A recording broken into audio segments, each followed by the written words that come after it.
नमस्कार. न्यूज डंकामध्ये मी महेश विचारे आपल्या सगळ्यांचं मनपूर्वक स्वागत करतो. मित्रांनो, मध्यंतरीच एक घटना आपण सगळ्यांनी पाहिली असेल किंवा आपल्याला वाचनात सुद्धा आली असेल, ती म्हणजे दुबईमध्ये एक एअर शो झाला आणि या एअर शोच्या दरम्यान भारताचं तेजस हे जे लढाऊ विमान आहे ते त्या ठिकाणी कोसळलं. दुर्दैवाने त्याच्यामध्ये जे पायलट होते ते त्यात वाचू शकले नाही. पण ही घटना घडल्यानंतर स्वाभाविकच वेगवेगळ्या प्रकारच्या प्रतिक्रिया देशभरामध्ये आपल्याला पाहायला मिळाल्या की विमान जे आहे ते पडलं, याचा अर्थ आपण अपयशी ठरलो, आपलं जे मेक इन इंडिया आहे जे आपलं धोरण आहे ते अपयशी ठरलं, आपण काय करतोय वगैरे असे वेगवेगळे प्रश्न लोक आपापल्या स्तरावर विचारायला लागले आणि त्यातून मग त्याची चर्चा सुरू झाली. तर हा नेमका विषय जो आहे तो समजून घेणं अत्यंत आवश्यक आहे की एखादे लढाऊ किंवा युद्धासाठी लढाऊ विमान असेल, रणगाडे असतील, वेगवेगळी जी युद्धसामुग्री असते ती तयार करण्यासाठी नेमका कालावधी किती लागतो, ते पूर्णत्वास जाण्यासाठी किती वेळ लागतो, हे सगळं समजून घेणं अत्यंत आवश्यक आहे. त्याशिवाय आणखी एक विषय जो मध्यंतरी घडला तो म्हणजे एका लष्करी अधिकाऱ्यावर कारवाई करण्यात आली होती आणि ती यासाठी की तो धर्माने ख्रिश्चन असलेला त्या व्यक्ती आहे, लष्करी अधिकारी कमलेशन म्हणून त्यांचं नाव आहे आणि त्यांच्यावर कारवाई करण्यात आली होती लष्करातर्फे. ती यासाठी की त्यांनी मंदिरामध्ये जाण्यास नकार दिला कारण त्यांच्या धर्मानुसार तिथे जाणं योग्य नाही असं त्यांचं मत होतं. पण त्यांच्यावर कारवाई करण्यात आली आणि त्या संदर्भात कोर्टामध्ये हे सगळं प्रकरण गेलं आणि सर्वोच्च न्यायालयाने त्यांच्यावर जी कोर्ट मार्शलची कारवाई आहे ती कारवाई योग्य मानली. तर हे नेमकं प्रकरण काय आहे, त्याच्यामागची काय पार्श्वभूमी आहे, हे सगळं आपण आजच्या या व्हिडिओमध्ये जाणून घेण्याचा प्रयत्न करणार आहोत. आणि त्यासाठी आपल्यासोबत आहेत माजी कर्नल सारंग काशीकर. त्यांच्याशी आपण संवाद साधूया आणि त्यांच्याकडून हे दोन्ही विषय जे आहेत ते समजून घेण्याचा प्रयत्न करूया. सारंगजी, आपलं खूप खूप स्वागत आहे न्यूज डंका. थँक्यू. आपण तसं यापूर्वी सुद्धा काही विषयांवर बोललेलो आहोत, पण ती आपली ऑनलाईन जी काय मुलाखत असते तशा पद्धती झाली. आज प्रत्यक्ष आपण स्टुडिओमध्ये बोलणार आहोत आणि विषय सुद्धा हे महत्त्वाचे आहे. एक तर तेजस सारखा विषय, प्रामुख्याने भारतीय बनावटीचं ज्या काही वस्तू आपण करतोय त्याच्याबद्दल आपल्या सगळ्यांनाच अभिमान वाटतो की इतक्या कालावधीनंतर आपण हे सगळं करतोय, करू शकतोय आणि ते दुसऱ्यांना विकतोय आपण. त्याची मागणी सुद्धा वाढलेली आहे. अशा सगळ्या परिस्थितीमध्ये जे तेजसचा जो अपघात झाला तर त्याच्याकडे तुम्ही कशा पद्धतीने पाहता? हा विषय जेव्हा घडला त्यानंतर त्याची जी काही चर्चा झाली त्याविषयी मी बोललो, तर त्याविषयी तुमचं काय मत होतं पहिल्यांदा जेव्हा तुम्ही ऐकली ती घटना? सगळ्यात पहिल्यांदा it's a very sad incident. म्हणजे जीवितहानी कुठल्याही पद्धतीने होणं हा फार एक म्हणजे दुर्दैवी भाग आहे आणि यातनास्पद भाग आहे की the life should not be lost. But having sed that की वन ॲक्सिडेंट टूक प्लेस आणि तो ॲक्सिडेंट अशा स्थितीमध्ये झाला की जेव्हा तुम्ही एअर शोमध्ये डेमॉन्स्ट्रेशन्स देत असतात तेव्हा ॲज इट इज तुम्ही एका थिन लाईनवर चालत असतात आणि at that speed there are so many dynamics आणि त्याच्यामध्ये जे काही झालं त्याच्यामधून ती दुर्दैवी घटना झाली. Loss of life is absolutely regrettable आणि म्हणजे ते सहन होऊ शकत नाही की म्हणजे एक माणसाचं एक फॅमिली त्याच्यामुळे उद्ध्वस्त होऊ शकते. त्यामुळे ते त्याच्यावर काही तुम्ही असं हे करू शकत नाही. तो दुर्दैवी भागच आहे. But it's an accident that also has to be understood. आणि जेव्हा डेव्हलपमेंट्स चालू असतात तेव्हा अशा गोष्टी कमीत कमी व्हाव्यात, पण अशा गोष्टी होतात. That is a fact which has to be accepted. आता तेजसच्या बाबतीत जे बोललं जातं तर त्याच्यामध्ये आत्तापर्यंत म्हणजे इतक्या वर्षांमध्ये जवळपास मला वाटतं 25-26 वर्ष हा प्रोजेक्ट जो आहे तो सुरू आहे. तेजसची निर्मिती करणं किंवा स्वतः आपण निर्माण करणं आणि ते अतिशय चांगल्या पद्धतीने ते निर्माण व्हावं जेणेकरून लोकांनी त्याच्याकडे त्या पद्धतीने पाहावं, इतर सुद्धा देशांनी ते विकत घ्यावं, असं ते तंत्रज्ञान आपण विकसित करण्याचा प्रयत्न करतोय. अशा याच्यामध्ये अपघात झालेले आहेत. म्हणजे हा एक अपघात दुबईचा झालाच, त्याच्या आधी राजस्थानला सुद्धा तेजस पडलं होतं. मग त्यावेळेला सुदैवाने तो पायलट आहे तो बचावला होता. पण या दोनच घटना, पण अशा प्रकारच्या घटना फक्त भारतातल्याच या विमानाच्या बाबतीत घडल्या आणि बाकीच्या अमेरिका असेल, ब्रिटन असेल, जर्मनी असेल किंवा चायना असेल, ते या सगळ्यांच्या बाबतीत कुठेच घडत नाहीत. त्यांची सगळी आधुनिक जी काय युद्धसामुग्री आहे ही सगळी अत्यंत 100% योग्य आहे आणि कधीच काय होत नाही, की असं काय आहे का? म्हणजे जर तुम्ही काही दिवसापूर्वी बघितलं असेल तर एक F-35 विमान केरळमध्ये बरेच दिवस येऊन थांबलेलं होतं. So if you remember that incidents की F-35 जे जगातलं अतिशय प्रगत विमान आहे आणि जे इन सर्व्हिस एअरक्राफ्ट आहे ते एक साधारण 15-20 दिवस केरळमध्ये अडकलेलं होतं कारण त्याचे रिपेअर्स होऊ शकत नव्हते. सो टेक्निकल स्नॅग्स डेव्हलप होणं हे after all it's a machine. ठीक आहे, now since it's a war machine, त्यातले काही जे प्रॉब्लेम्स येतात दे कुड बी फेटल. त्यातले काही जे असतात ते आधीपासून लक्षात येतात आणि काही असतात जे वैमानिकाच्या चालवताना लक्षात येतात तेव्हा तो कुठेतरी लँड करू शकतो. सो एवढं ऍडव्हान्स विमान जे बऱ्याच देशांच्या सर्व्हिसमध्ये आहे त्याच्यामध्ये सुद्धा टेक्निकल स्नॅक्स येऊ शकतात. So technical snacks will be there. आता ते मेंटेनन्समुळे असू शकतात, ते टेक्नॉलॉजीमुळे असू शकतात, ते म्हणजे वेगवेगळी कारण आहेत आणि that is what is evolution और that is what is development.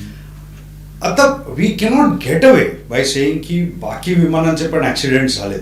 C you cannot की त्यांचं पण झालंय म्हणजे what about that whataboutery is not acceptable. म्हणजे you cannot compare it like this की त्यांचं पण झालंय त्यांचं पण झालंय, आपलं झालंय हे वाईटच झालंय.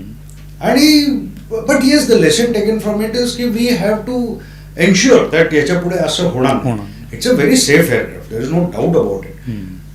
पण सेफ जरी असलं तरी शेवटी ते एक विमान आहे आणि ते पृथ्वीवरून उडतंय आकाशामध्ये.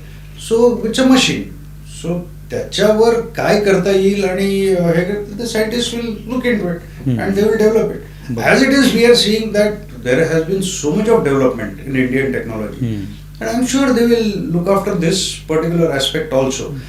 आपण आपल्या घरात बसून किंवा हे करून नुसते त्याच्यावर ताशेरे झाडणं म्हणजे चिंता वाटणं, प्रत्येक भारतीयाला चिंता वाटणार की यार आपल्यातला एक माणूस एक फॅमिली हे झाली. Till that point yes it is a matter of concern. पण त्याच्या पुढे there are people who are suppose to look in to it, they are responsible, they will do the needful. That is what we should take a lesson from this. आता तुमच्यासारखे लोक जे लष्करामध्ये ज्यांनी काम केलेलं आहे, तुम्ही मला सगळे बॅकग्राऊंड एकंदरीत किंवा त्याची पार्श्वभूमी माहिती असते किंवा कोणकोणते त्यातले पैलू आहे ते सगळं माहिती असतं. पण अनेक लोक असे असतात ज्यांचा याच्या संदर्भातला अभ्यास नसतो, ते त्यातले तज्ज्ञही नसतात, पण सोशल मीडियावर कुठून तरी माहिती मिळते त्याच्या आधारावर ते काही त्याचं मत तयार करतात. तर त्याबद्दल तुम्हाला काय वाटतं, कशा पद्धतीने विशेषतः अशा बाबतीत, विशेषतः ही संरक्षक जी काही साधन सामुग्री आपण बनवतोय ते या बाबतीत बोलताना आपल्याला त्याच्याबद्दलची माहिती असावी आणि ती माहिती जर मिळाली तरच आपण त्यावर बोलावं, हे त्याची काळजी घेणं अत्यंत किती आवश्यक वाटतं. ॲब्सोल्युटली. सी पहिल्यांदा की म्हणजे सोशल मीडियावर ज्या गोष्टी येतात त्याच्यावरून आपण आपलं मत बनवत असतो आणि मग काही चांगलं काही बरं सोशल मीडियावर सोशल इंजिनिअरिंग हा जो प्रकार आहे त्याच्यामुळे आपल्याला जे आवडतात अशीच माहिती आपल्यासमोर येते. आपल्याला जी आवडत नाही अशी माहिती शक्यतो आपल्या पुढे येत नाही. That is what is social media all about. त्यामुळे जेव्हा आपण सोशल मीडियावरून मिळालेल्या माहितीच्या आधारे आपलं मत बनवतोय तेव्हा लोकांनी फार सावध राहण्याची आवश्यकता. I will give you a very small example. एक अमेरिकन M15 रायफल आहे. ठीक आहे, that rifle was developed way back in 1980s. आणि व्हिएतनाममध्ये जेव्हा अमेरिकन सोल्जर्स गेले तेव्हा ते वेपन घेऊन ते गेले आणि त्या वेपनमध्ये एवढे प्रॉब्लेम्स आले त्यांना because that was the first time Wien it was used in a war. 1980s मध्ये बनवलेलं वेपन साधारण 2000 साल झालं तोपर्यंत ते मॅच्युअर्डच होत होतं. अच्छा. म्हणजे अमेरिकेसारख्या देशाला जिथे प्रायव्हेट इंडस्ट्री प्रचंड प्रमाणात वेपन अँड टेक्नॉलॉजीमध्ये आहे त्यांना सुद्धा एक 20-25 वर्षे एक वेपन स्टॅबिलाइज करायला लागले. British weapons SA-80 it started I think again 80s मध्ये त्यांनी सुरुवात केली होती आणि 2000 मध्ये they had to take consultancy from Heckler and Koch की आम्हाला या वेपनमध्ये स्टॅबिलाइज करून द्या. आणि 2000 मध्ये ते वेपन स्टॅबिलाइज झालं. So development and evolution is part of develop. म्हणजे या सगळ्या military hardware is continuously evolving, it is continuously developing. There is nothing perfect, कारण everything is operating in extreme conditions. त्यामुळे त्याला जे इंजिनिअरिंग लागतं, त्याला जी टेक्नॉलॉजी लागते ती अतिशय चांगल्या दर्जाची असते. बरं ह्याच्यामध्ये काय आहे की जोपर्यंत तुम्हाला अनुभव नसतो तोपर्यंत तुम्ही ते डेव्हलप करू शकत नाही. मग तुम्ही जर स्वतःचे वेपन्स आणि इक्विपमेंट डेव्हलप केली नाही तर तुम्हाला तो अनुभव कधीच मिळणार नाही. बरोबर. आता याच्यामध्ये काय केलं जातं की म्हणजे इंग्लिशमध्ये जसं म्हणतात वाय रिइन्व्हेंट अ व्हील. तर एक व्हील जर आहे, तुम्हाला माहिती आहे की व्हील गोलाकारच असायला पाहिजे. मग तुम्ही चौकोनी करायचा प्रयत्न कराल का? नाही करणार, तुम्ही गोलाकार व्हील वापरणार. मग जर बाकीच्यांनी ज्या इक्विपमेंट्स बनवलेल्या आहेत त्याच्यावर तुम्ही बिल्डअप स्वतःचा करायचा प्रयत्न करता. आणि या सगळ्या तेजस किंवा या सगळ्यामध्ये हा प्रयत्न केला गेलेला आहे की बाकीच्यांकडे जी टेक्नॉलॉजी आहे ती टेक्नॉलॉजी घ्या, काही प्रमाणात रिव्हर्स इंजिनिअरिंग करा, काही प्रमाणात टेक्नॉलॉजी विकत घ्या आणि ती आपल्या इक्विपमेंट्समध्ये वापरा. पण सगळ्यात आपल्याला जे लक्षात घेण्यासारखं आहे की आपल्याकडे डेझर्ट्स आहेत, म्हणजे वाळवंटी प्रदेश आहे, आपल्याकडे सुपर हाय अल्टिट्यूड एरिया पण आहे.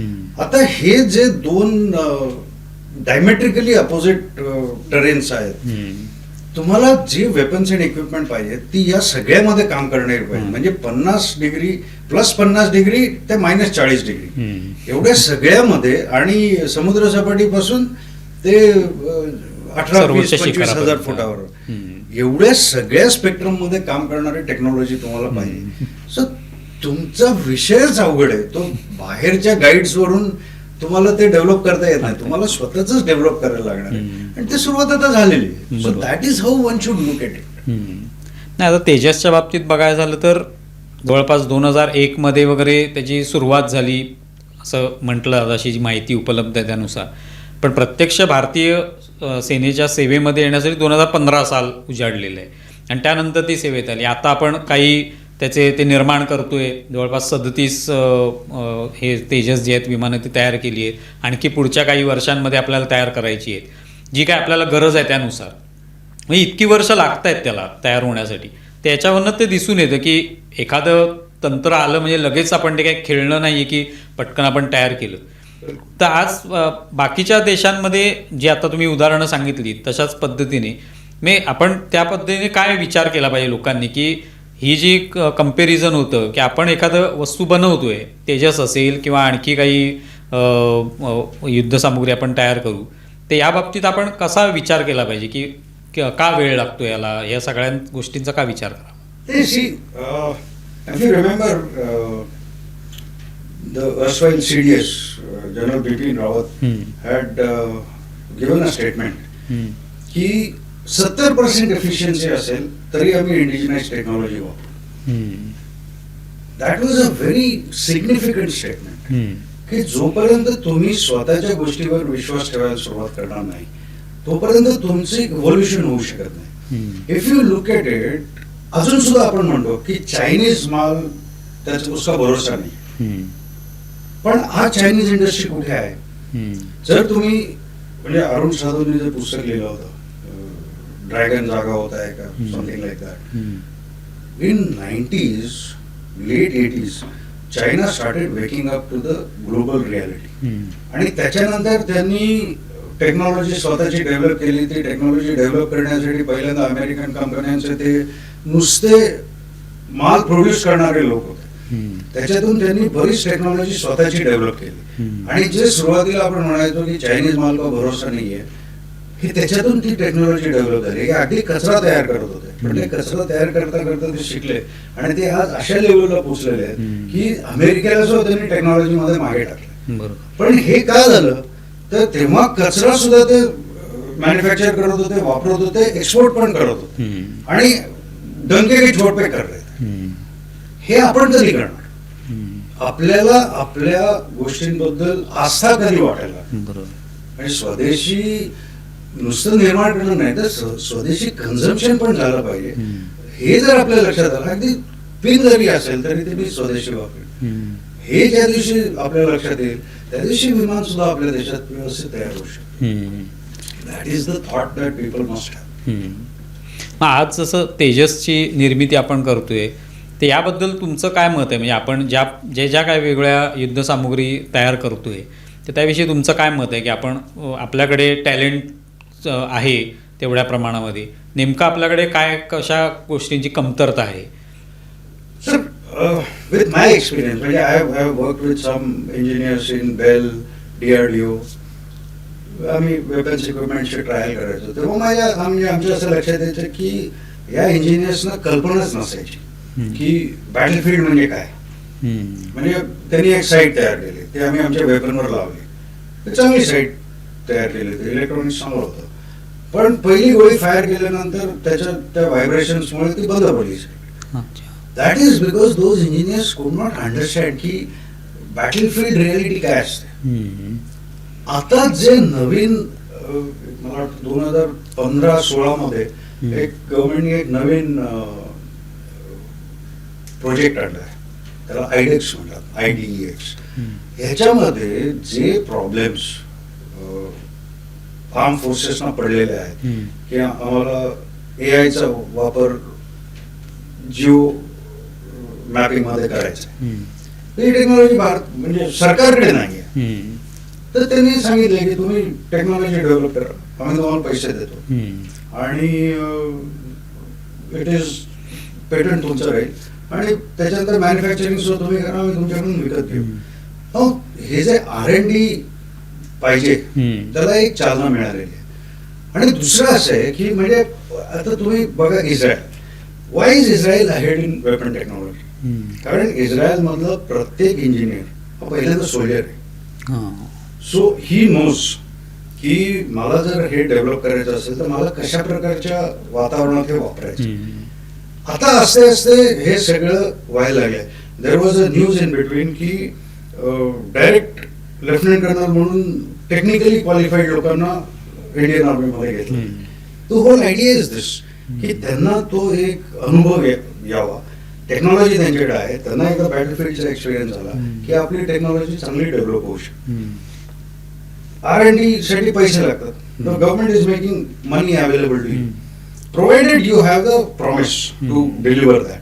म्हणजे हे असं नाही होणार की चला तुम्हाला पैसे दिले मग पुढच्या 10 वर्षात 20 वर्षात 25 वर्षात तुम्ही डेव्हलप करा, हे आता होणार नाही. म्हणजे हे तर even DRDO has been told की टाइम बाउंड प्रोजेक्ट्स, आणि ते टाइम बाउंड झाल्यानंतर गेल्या 20 वर्षामध्ये गेल्या 10 वर्षामध्ये ज्या पद्धतीने वेपन्स आणि इक्विपमेंट भारतामध्ये आले, that is something to be seen. की जर तुम्ही गेल्या 60 वर्षातलं बघितलं आणि गेल्या 10 वर्षातलं बघितलं तर प्रचंड फरक आहे. Because everything is object oriented की हे असं करायचं, हे असं झालं. आणि त्या ह्याच्यामध्ये बऱ्याच डेव्हलपमेंट चालू आहेत. एक गरज ही आहे की industry, academy and the end user, that is the Indian arm forces, ह्या तिघांमध्ये समन्वय जर चांगला झाला आणि त्या दृष्टीने government has already started Iodex म्हणून त्यांनी जो प्रोजेक्ट केला त्याच्यामध्ये हेच होत आहे की अकॅडमीमध्ये काय चाललंय, इंडस्ट्रीला काय, इंडस्ट्री काय करू शकते आणि एंड युजरला काय पाहिजे, या तिन्हीचा समन्वय चांगला सुरू झालाय. The youngsters should take it as a challenge की मला हे करायचंय आणि we can close the gap very fast. मी याच मुद्द्यावर एक शेवटचा प्रश्न तुम्हाला विचारतो की मी जसं म्हणाला तुम्ही की तरुणांनी याकडे एक सकारात्मक दृष्टिकोनातून बघितलं पाहिजे, तर ही एक हे जे क्षेत्र आहे युद्धसामुग्री तयार करण्याचं म्हणा, तर हे क्षेत्र आता एक खुलं झालेलं आहे असं वाटतं का? की कारण आता सरकारसुद्धा डिफेन्सवर प्रचंड खर्च करते आणि विकत घेणं सुद्धा किंवा तंत्रज्ञान नवीन विकसित करणं, ते या बाबतीत मी तरुणांनी ह्या सुद्धा दृष्टिकोनातून बघितलं पाहिजे असं वाटतं. बिलकुल. म्हणजे the way the drone technology is coming in India, they are even exporting it to other countries. So that thing is happening. आणि मुळात म्हणजे तुम्ही जर COVID-19चं एक्झाम्पल घेतलं, जगामध्ये जेव्हा सगळे सायंटिस्ट एका लेवलवर होते तेव्हा भारताने स्वतःची वॅक्सिन बनवलेली आहे, which was equally good as others. Let people say whatever it is. But that vaccine has saved India from all the problems. So that means आपल्याकडे ती बनवण्याची ताकद होती, आपल्याकडे ती डिस्ट्रीब्यूट करण्याची ताकद होती. म्हणजे आपण जेव्हा डिस्ट्रीब्यूट करतो तेव्हा ती दोन म्हणजे युरोप आणि अमेरिका मिळून जेवढं पॉप्युलेशन होतं तेवढ्या लोकांना आपण ते डिस्ट्रीब्यूट करतो. So we have the logistics wherewithal to do it. We have the technical wherewithal to manufacture it. We have the R&D to do it. So आपण जे ठरवू ते आपण करू शकतो. हे आपण जगाला सिद्ध केलेलं आहे. हे फक्त आपल्याला कधी कळणार की आपण करू शकतो. That is only the issue. आता दुसरा जो मुद्दा होता तो सुद्धा लष्कराच्या संदर्भातलाच आहे.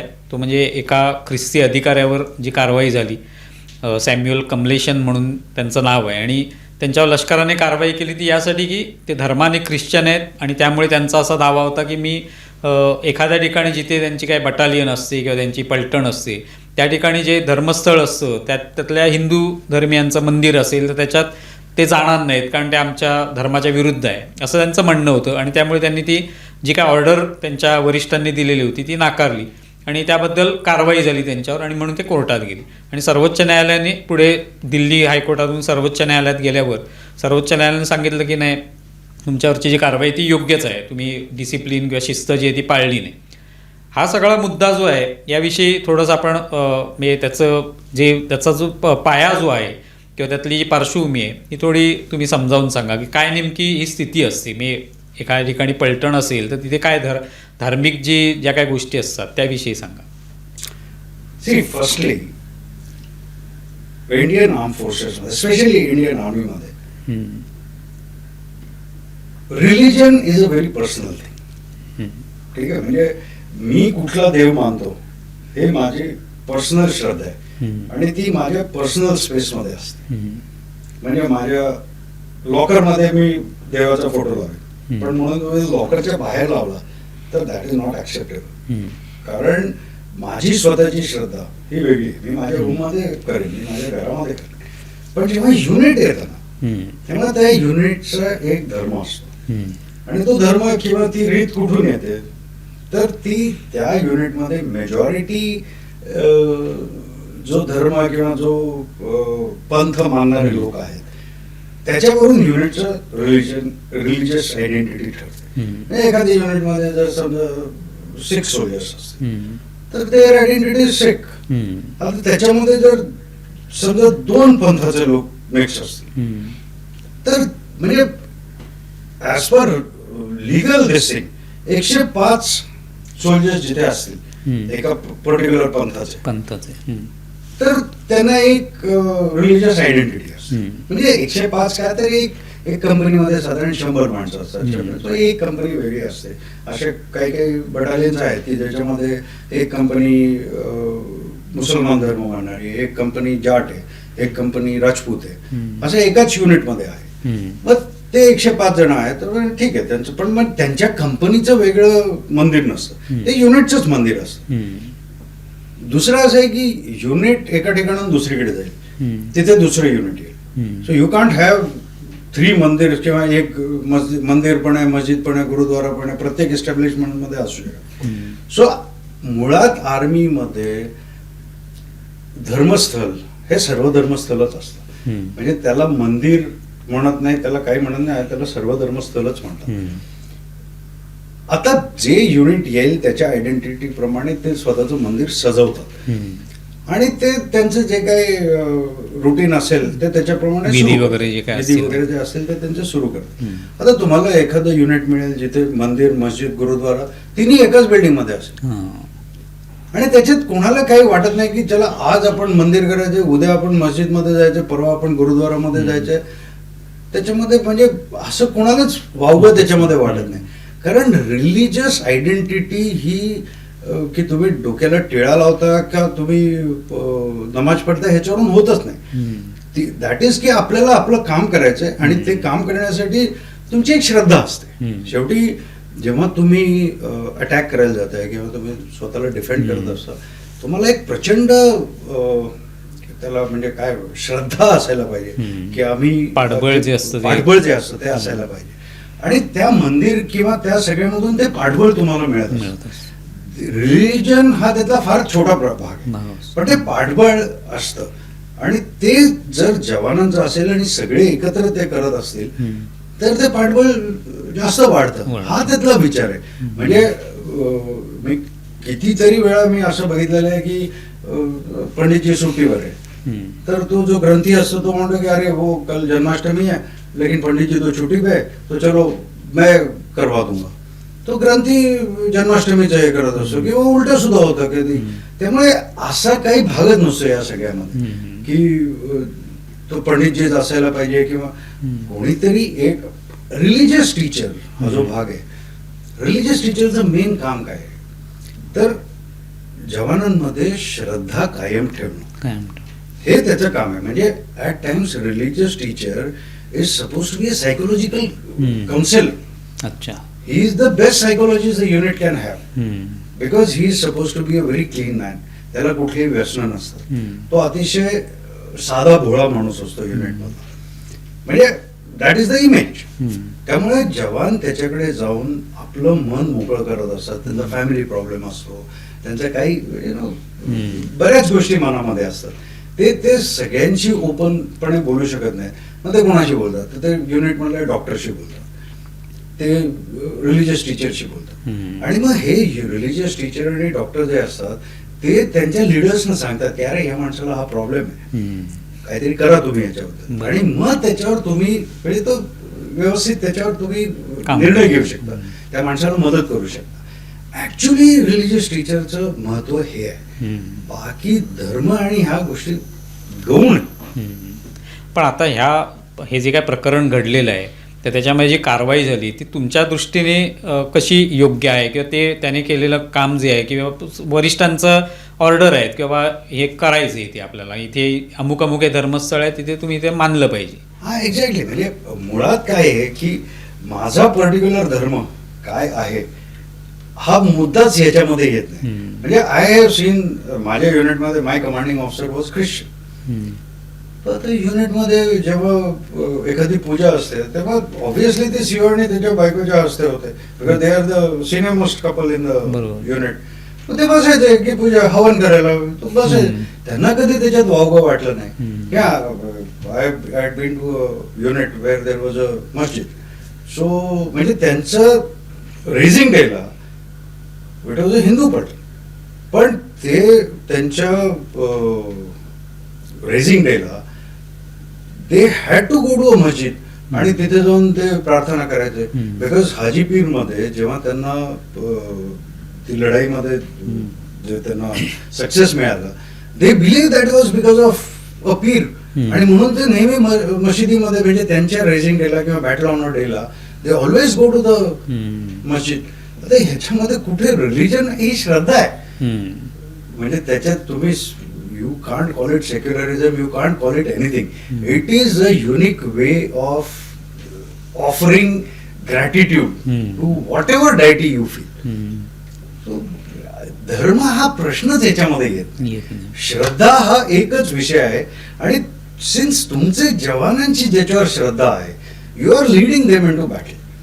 मग त्यांची ज्या गोष्टीवर श्रद्धा आहे त्याचीच तुमची सुद्धा जर त्याच्यावर श्रद्धा नसेल तर how will you lead your people. बरोबर.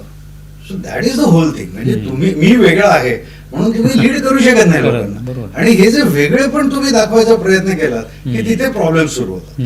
म्हणून ते वेगळे पण कोणी दाखवू नये. आणि then that is not it is not as per the military discipline. हे मी माझं वेगळे पण दाखवतो. आणि या विषयामध्ये तुम्ही तुमचं वेगळे पण हे दाखवा की मी ऑफिसर आहे, मी सगळ्याच गोष्टी व्यवस्थित करतो, मग तुम्ही सुद्धा केल्या पाहिजे. That is a good thing. पण वेगळे पण कशात दाखवायचं हे सुद्धा समजलं पाहिजे.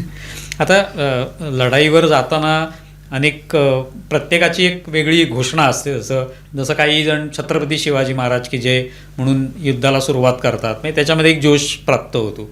तर ते सुद्धा करताना शेवटी एखादा त्यातला व्यक्ती जो असेल तो शिवाजी महाराज त्याला माहिती नसतील पण तरी ते करावंच लागतं कारण शेवटी आपलं एक युनिट आहे, आपली एक पलटण आहे. त्यांची जी घोषणा आहे ती आपल्याला सगळ्यांना देऊनच त्या जो जोश आहे जी एक ऊर्जा प्राप्त केली. I'll interrupt you here. There was a unit, it is a Maratha unit.